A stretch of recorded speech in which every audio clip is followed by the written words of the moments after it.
Hi everyone, welcome to my presentation in Challenges and Effectiveness of the National Incident Management System, also known as NIMS, in coordinating disaster response.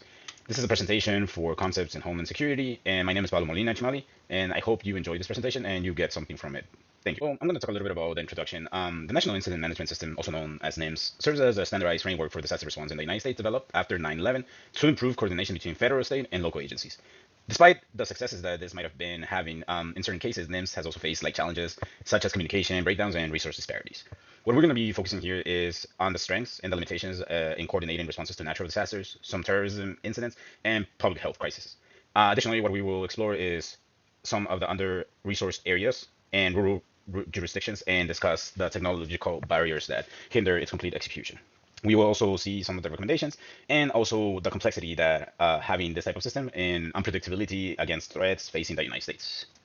Something very important that we need to focus is in the key findings that we have of the historical development of NIMS. We can also know that this is maybe a key finding number one, because here we saw that it was developed after failures during the 9/11 attacks and also introduced in 2004 by Department of Homeland Security under Homeland Security Presidential Directive number 5. It was also built on the incident command system, evolving after events like Hurricane Katrina to improve coordination. Obviously, since the creation of NIMS, this has undergone to several updates to improve the functionality. There's very much reforms that aim to ensure that all agencies involved in the disaster response were aligned in their efforts and that resources were deployed efficiently. As an additional key component or key finding that we have also core components of NIMS. We have the ICS, that this is also known as the Incident Command System. The Incident Command System is the core operational component of NIMS and serves as a standardized approach to the command and coordination of emergency responses. So this is very complex because it has to understand the roles and responsibilities of each different agency that is going to be used to find a solution for a specific type of disaster or natural disaster that we would have in the United States. What we also have is also the multi-agency coordination, ensures collaboration between the different agencies to prevent resource duplication. And we also have the unified command, allows multiple agencies to share decision making, and also it has authorities. Apart from this, we also see that one of the challenges associated with unified command is the potential for jurisdictional conflicts, particularly when federal agencies, such as maybe the FBI, become involved in different terrorism-related incidents. And in some cases, federal agencies may have different priorities than local responders. So for example, here NIMS can function effectively in complex situations. However, the multi-agency response might be different. So what we're going to see here is another key finding, and this is going to be the effectiveness in major disasters. So on one hand, we have Hurricane Sandy in 2012 that NIMS helped coordinate federal and state efforts, but faced challenges in long-term recovery. And then on the other hand, we have Hurricane Harvey in 2017 that NIMS was also effective in pre-disaster coordination, but had issues in underfunded areas. So for example, in Hurricane Sandy, what we saw is that there was challenges in terms of how to better address the demands for a long-term disaster recovery, because NIMS could sustain recovery in a short term, but never in the longer term. So this was also due to the different states that were affected by this hurricane, and then specifically there was some recoveries needed for a longer period of time. And for Hurricane Harvey, the difference was that even though it was treated in a way that you can prevent this type of disaster as Hurricane Sandy was, there was still some weaknesses of NIMS implemented, especially in the local level. So many smaller municipalities and rural areas in Texas lacked the resources and training to apply NIMS protocols effectively. This was also saw in the delays in the aid delivery and difficulties coordinating with more extensive state and federal agencies. So these challenges highlight the need for additional resources and training for underfunded jurisdictions that NIMS would need to take over.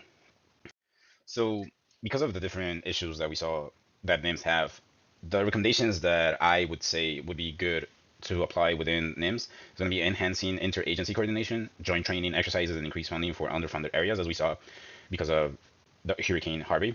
Civil rights concerns, so clearer guidelines on governmental authority during emergencies, and technological upgrades. Invest in communication systems, especially because we need to prevent breakdowns during crises, and more prepared for any type of disaster that might occur. So here are a little bit of the takeaways that we can have, or that we saw during the presentation. So NIMS has improved disaster coordination over time. For example, the Hurricane Sandy wasn't the same as Hurricane Harvey. However, there is still some limitations, let's say, that we would need to still improve, especially in different jurisdictions and places that have or that struggle a little bit more in coordinating between federal and local government. And this is very important because maybe in some cases, even though there is the communication piece within local areas, there isn't any communication piece from the federal government that doesn't allow the multi-agency implementation or doesn't allow different resources to be used in those specific jurisdictions. So the communication piece and technological advance is needed, and this is something that we already talked about in the last slide. So yes, a very important takeaway. Now, in this takeaway number two, we can say that something very similar to the last slide, that the system's effectiveness is always going to be dependent on the consistent implementation and resources across jurisdictions. As we mentioned a lot, it's very important that NIMS plays a crucial role for the United States in coordination for the responses of disasters, terrorism, incidents, and public health emergencies, because this agency that was created in 2004 is going to be the first response that we're going to have because of the multiple agencies that actually operate in the United States in different areas and for different situations. Nevertheless, it's very important that we still understand that the resources needs to be implemented in a little bit better way, and also the communication piece is still something very important that always is going to be needed. So again, the takeaway here is that we just need a better implementation of the technological advances that we have. So the last takeaway that we have for this presentation is going to be around NIMS needing to be always on an ongoing improvement to remain effective, especially in the because of evolving disaster scenarios. And this is also to balance public safety with civil rights. So why is this important? Because NIMS raises legal issues related to jurisdictional authorities during a disaster emergency.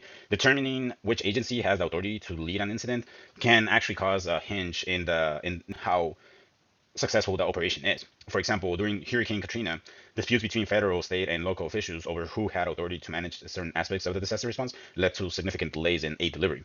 So NIMS has made progress in addressing these legal conflicts by providing a clear framework for determining the roles and responsibilities of different agencies during an incident. However, challenges remain in ensuring that all agencies have the same authority and decision-making powers, especially because of many different types of incidents that involve multiple jurisdictions.